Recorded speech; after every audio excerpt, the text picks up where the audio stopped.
šis bija faktiski lemšana par to, vai Stukāna kungs ir atbilst un ir pelnījis turpināt vēl 5 gadus vadīt prokuratūru vai nē. Šis konkurss bija vērtējums taisni par Stukāna vadīto prokuratūru.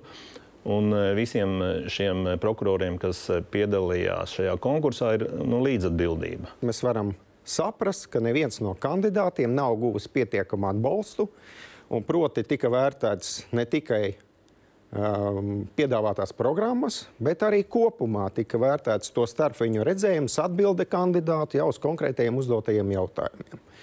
Līdz ar to kopumā var secināt, ka nebija pārliecinoši.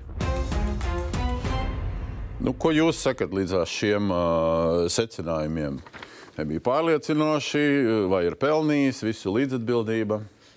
Jā, piekrītu, ka visi, kuri ir strādājuši 5 gadus kopā ar manim, kuri lika parakstus, piedalījās sanāksmes un visu bez ierunām atbalstīja, ir līdzatbildīgi.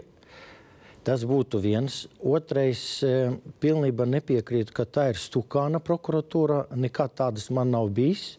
Tā ir Latvijas Republikas prokuratūra, un es biju tikai kā ģenerālprokurors, kurš to vada.